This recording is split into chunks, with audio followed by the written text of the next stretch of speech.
ஈரோடு பக்கத்தில் கிராமத்தில் இருந்தேன். நான் ஜேர்னலிஸ்ட் ஆக முடியுமான்னு தயங்கினேன். இன்றைக்கி ஆகிட்டேன். காரணம் Pandey school of journalism.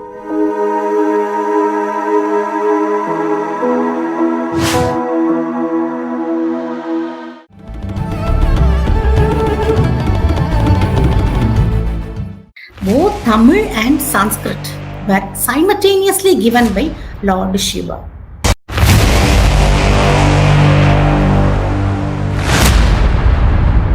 See, in what language do you think Parvati and Shivan could have spoken to each other? There was a proto language. There must have been some language. Yeah, that's what. Grammar of Solpapiyam says there are nearly many words which are common to both Tamil and Sanskrit.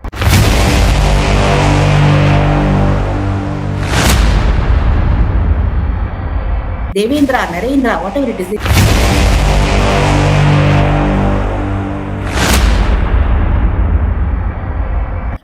So I thought Shiva was God, I thought Skanda was God, but you are telling me these are great people who walked through the land of...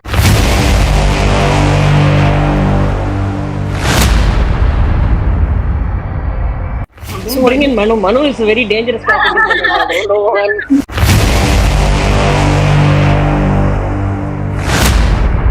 Shudra is a Sanskrit word. Can you tell me what is the exact meaning of that word?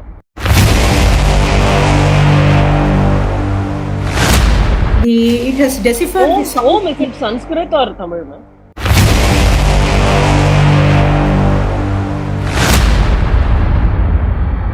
So, in your opinion, which do you call as a prototype language?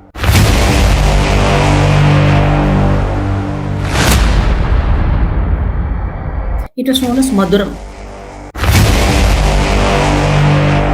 Any language, any modern language of today can recognize Sanskrit words.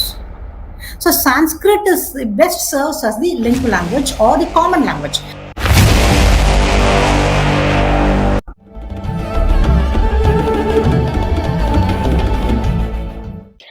Hello and welcome to Chanakyaa. Our guest today is a very interesting personality. She's a writer, she is an author, and most importantly, she's an astrologer with a PhD in astrology. I take great pleasure in welcoming Dr. Jayasree Saranathan to Chanakyaa. Welcome, ma'am. It's a pleasure having you on the show. Thank you. Thank you for the nice introduction. And missed to mention the author of the most recent book, which is a bestseller, the Mahabharata 3136 BCE, which dates Mahabharata with scientific evidences. It's an awesome book. I've read it. Go ahead, ma'am. All yours. Okay, thank you.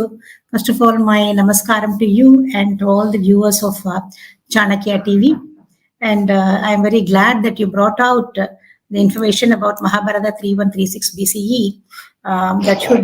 that have reached many people, not only in India, but outside and from other foreign countries also, because of some of the astronomical inputs that I have given in that. And I am just glad that you are bringing out in your Chanakyaa TV also. Just let me just know what I can contribute in this interview. Sure, ma'am. First of all, it's a great combination, astrologer with research interest in Indic practices, also in Tamil Changam literature. You've done a lot of your work on languages. So I want to construct this interview or this interaction basically to learn more about your work on languages, ma'am. Can you brief us a few points about your work on languages, ma'am? Okay. See, my basic interest was in Tamil Sangam literature only, right from my childhood, I should say. I started writing my first poetry when I was 12 years old. And I was attracted to Tamil literature very much. But when you're going into the ancient literature of Tamil Sangam, you come across a lot of historical inputs in that. Historical inputs that bind India, that gives a lot of information about Bharat, which generally people don't know about. For example, we think that Tamil language is confined to a particular region, about the people in a very particular geographic region. But we find there are many people coming from outside the Tamil Nadu in those days, what you call this Aryavarta, or from North India.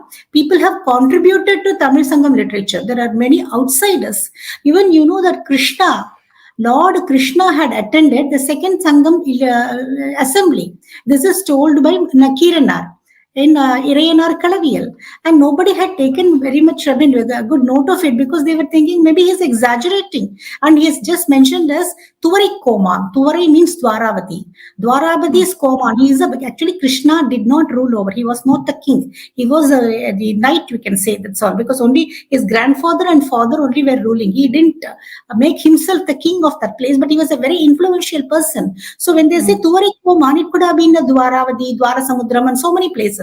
That is how the Tamil writers were making about. But when you are reading Mahabharata and Ramayana, you introduce me as one who was interested in the Itihasas particularly, because the Itihasas are just very much part of our life, I should say. We come across a verse in Mahabharata where Krishna has said that one of his clan or Vrishnis, Bojas, Antakas, and all those peoples, and the Bojaraja, one of his clan, that is Bojaraja, had won the Pandyas in Vidya. What do you mean by that? Winning the Pandyas by Vidya means it should have been in what shall I say, in a Vidvat Sabha. Debate or something.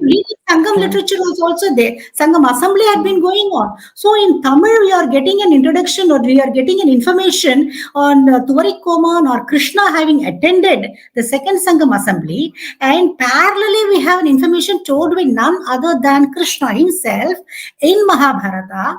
That is to Dhritarashtra, he was telling we are all leaving Mathura to Dwaraka. That is when he was making a shift from Mathura to Dwaraka. He said, no, we cannot be here. All of our relatives and our clan have left for the western region because of fear from Jarasandha. And one of us, see, the people who have gone are not ordinary people. You know one thing, Bhojaraja, who was so good at Vidya and who was one Pandyas in Vidya, had also gone over to the west. So we have a parallel information in that. When you are seeing the parallel information, you come to know that the Sangam literature or whatever the Sangam poets have said is not false. Just they have not exaggerated something. They have said what has actually happened. And we have a corroboratory evidence in the other side of the fence also. So my interest then starts developing into what is here and what is there. Do they match? And then what is the root of all this? So when we are going back into the past, particularly in Sangam literature, we get very clear evidence from Thiruvilayadal Puranam, in Tirumandiram, and few other texts saying that both Tamil and Sanskrit were simultaneously given by Lord Shiva. This is there written by them. And particularly Thirumolar had given a time period also by giving a climatic conditions at that time. He said, when there were no rains, when the land was very cold, when the rivers have dried up, Shiva had taught the grammar of Tamil and Sanskrit to his wife Karika, that is Parvati. So the conditions like when there was no sunshine, when there was no rain, and then there is very, very much of coldness, and the rivers have dried out, that had happened during the Ice Age, which ended 12,000 years ago. So when you are going back into the Thiruvilayadal Puranam or Sangam literature, you are finding a time when there was no rainfall, no monsoon. So that gives a kind of a historical time period for before and after. So that is how, from a language study, sorry to interrupt you, but any guesses on what could have inspired the Sangam poets to write this down? Because they would have not been there during the Sangam literature or during the Ice Age. No, people have continued to live, no? Like mankind, maybe not in billions like we have now. The climatic condition is so good that we have grown into 1 billion people. But during the Ice Age, the population was very less. And I tell you, the population was centered around only equator. To 15,000 years ago, research works have been available on climatic conditions. But coming to your question on when this language thing, how I got into that means, when you're going through the Sangam literature, and simultaneously when you go through the Hindu epics, we come across some kind of commonality between these two. And these commonalities have a better answer in Tamil Sangam literature, giving us historical inputs. about the antiquity and also about the events or historicity of that. So that shows that, for example, in Nakira's Ireyanar Kalaviyarvurai, which is also being repeatedly told by other later day writers like Adiyar Nallar, the commentator of Silapadigaram, they all say that Skanda was the initiator of this. Skanda and his father Somasundara, who came to be regarded as Lord Shiva himself, they initiated the first Sangam assembly. And Skanda's time period can also be deduced from the time periods they have given, because they have given the duration of the 3 Sangam periods. For example, the first Sangam period, I should say from, that is, if I'm calculating, I made a calculation from, that is taking the cutoff year as the common era. That is 2000 years ago. Actually, 200 BCE, we can say. During 200 BCE only, the last Sangam assembly had taken place. That is where Nakiran had contributed that Ireyanar Kalaviyarvurai, where he has mentioned about the number of years of each Sangam period. And that period can be deduced from the inscriptional evidence of Adyaman Naduman Anji, which we have got from Jambai. And also connecting it with some Purananuru texts. I have done that in my videos and all. Now I am not elaborating on that. Maybe separately in a video we can do that. So 200 years, 200 BCE or 100 BCE is a cutoff year. So that was the time this Nakirar had lived. Nakirar means Netrikannai Pirandalum Kutram Kutrame, and you can see all these things. Yeah, that Dharmi story in Tamil. Shivaji Ganeshan's Thiruvilayadal. Yeah, we all must know. 200 BCE to 100 BCE only it has happened. So from that time onwards, backward you are calculating whatever number of years that he had given. The first Sangam had started around 12,000 BCE. That was when Skanda had lived. 12,000 BCE. The second Sangam has started around 5,500 BCE. That was so 12,000 BCE in today's mainland Bharat or where? Yeah, that is in southern Madurai. That southern Madurai was not part of Bharat. It is clearly mentioned in the Sangam. All the Tamil people who know about Sangam literature, they know that southern Madurai. So there was a southern Madurai and then there was a northern Madurai, that is Mathura of Krishna. Only when those days, so the southern Madurai was in southern hemisphere. It was not part of Bharat, because in the text also, in Silapadigaram, it will be coming. Approximately, can you give us where it could be spotted in today's world? Yeah, I have done a research on that based on the sea level rise somewhere in India, in Indian Ocean region. So we are then the location that we had at that time, Southeast Asia was known as, that is, it was entirely a landed area. Today it is an archipelago. So many of those places were sort of landlocked only. That is, they were just covered with land. That is, the land was above the sea level at that time. Even in Sangam, in Thiruvilayadal Puranam, it is very clear. The flood information is very clearly given, ma'am. For example, in the Meenakshi's marriage with Shiva. See, the very marriage description is something like Meenakshi was in southern part, and she went over to Himalayas. There only she meets Shiva, and then they get married. This Shiva, the so-called Tamil Kadavul, the Kadavul, that is the god who is supposed to be the Tenpula Kadavul, that is, he is in the Tenpulam Kakum Kadavul, according to Tamil. Tenpulam means he is the custodian of, protector of the southern regions. But he was in Himalayas, he was in Kailash. Even today we say, right? His origins were so. See, that is the first step that we have to bring out to the people in of India. Also, there is no great division. Like, I am somebody different from you. See, the Tenattudiya Shivan had come from North India, from Himalayan region, and he was a redhead. He married Meenakshi, who was in a region which is south of present-day Bharat, and which was somewhere in the Indian Ocean. So that takes you to the southern hemisphere. No, this brings an interesting question to me. Sorry for disturbing your flow, but see, in what language do you think Parvati and Shivan could have spoken to each other? There was a proto-language. There must have been some language. Yeah, that's what I want. I'm just curious. What language they should have? Because only that is, he was Somasundara. He was known as Somasundara. Very beautiful. He was a very, actually, Sivan, there is no body here. Pirava Yakke Periyon. That's what Silapadigaram says. He is not born in a womb.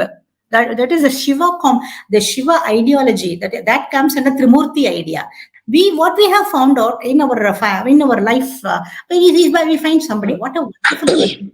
Oh, he's a great person. Oh, he's like Rama, he's like Krishna.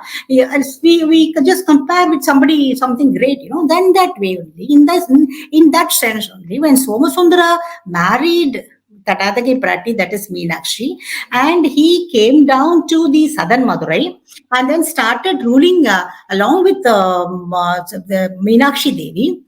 People started seeing the very good, great qualities in him and then started praising him as God. But actually, according to Thiruvilayadal Puranam, Shiva was not recognized at that time. Somasundara was not recognized as Deivam because there are certain verses coming in that. What happens, he just ruled, and then only during his period, he, along with Skanda, his son, who is also known as Ugra Kumara Pandian dynasty was started by them, Thiruvilayadal Puranam says. Until then, people any group of people will be there. The powerful one will be the ruler of that. That is how people have been there.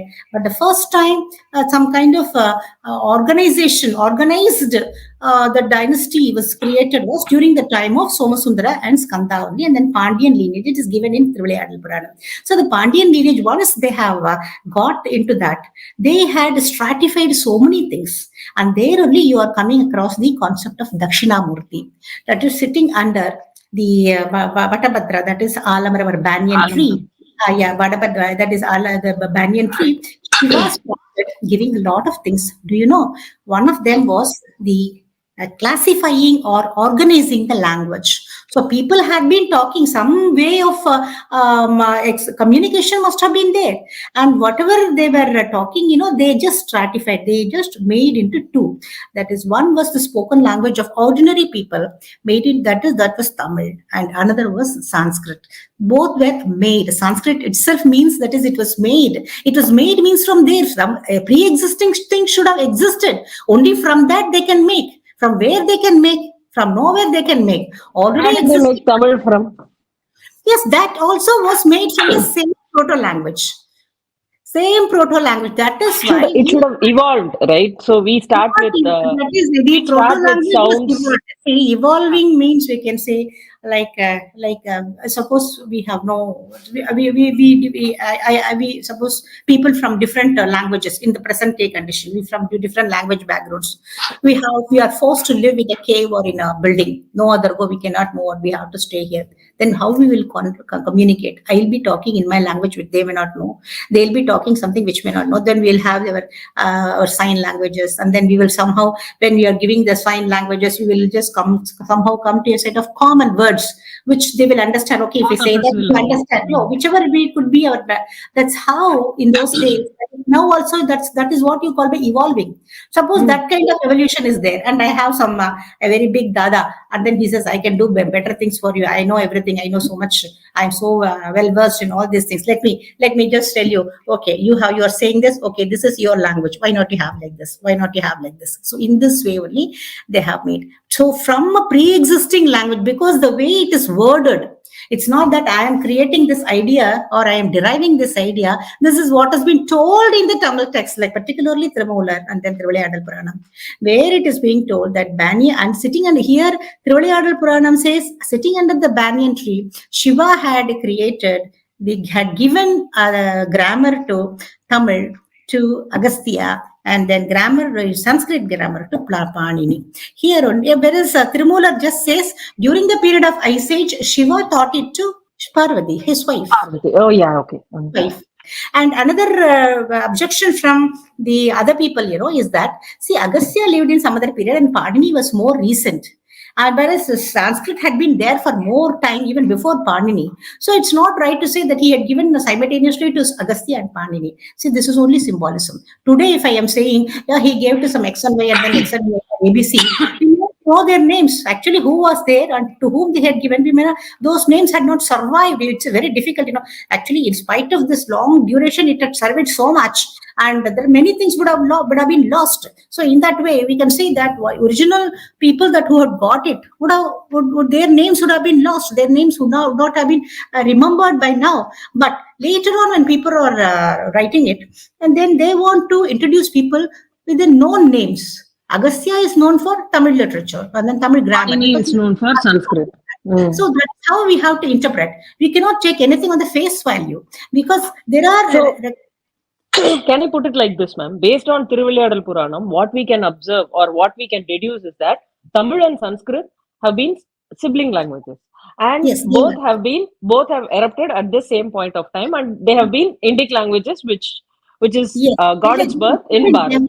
Developed. That is why that they have been developed as separate group. Developed. Now let's go to that proto language that you're talking about. Proto language in that sense only for Tamil to develop that only they started the Sangam Assembly.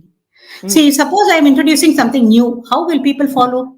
Unless I give them some incentives. So there, the Sangam, the word itself is both Tamil and Sanskrit. People say Sangam, no, it's a Sanskrit word. That's where the Tamil grammar of Tolkappiyam says there are nearly many words which are common to both Tamil and Sanskrit. And in fact, it categorizes 4 types of words, of which it says Sanskrit is part of Tamil.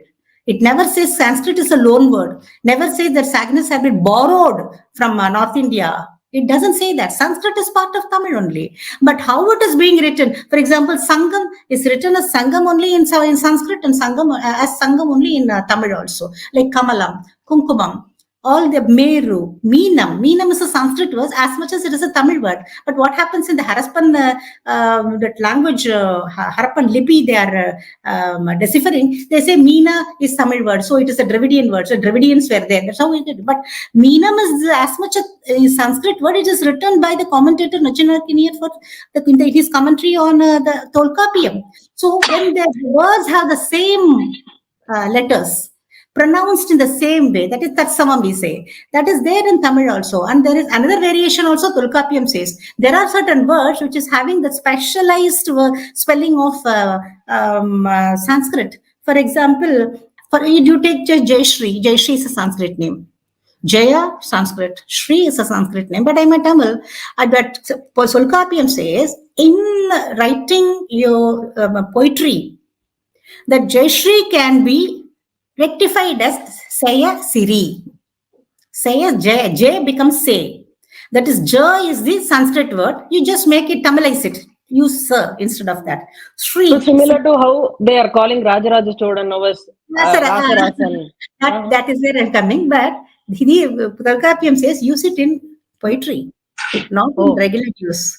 Only in poetry, Cheyyul Yattalil. That word is there in that sutra. In Cheyyul Yattalil means in composing the poetry, you can change the Sanskrit letters into Tamil. So for East, in Tamil, there is a word as Kizhakku. For North, there is a word called Vadakku or any other Kunakku. They could have used that, but he says not in Prachi or Udichi. Prachi, Sanskrit word. But he is, because it is Cheyyul, he is making it compliant with the Tolkappiyam rule of making it Tamilized. He says, Pasi, Usi. Prachi becomes Pasi. Pasiyum chelladu, Usiyum munnadu. Prachi becomes Pasi. That's all, Tamil. And then Udichi becomes Usi. Pasiyum, it is there in Sangam literature, madam. It is being quoted by many commentators also. So whatever is there in Sanskrit, having the Sanskrit specific letters, they are converted into Tamil. Only then the conversion happens only there, but they are accepted as part of Tamil.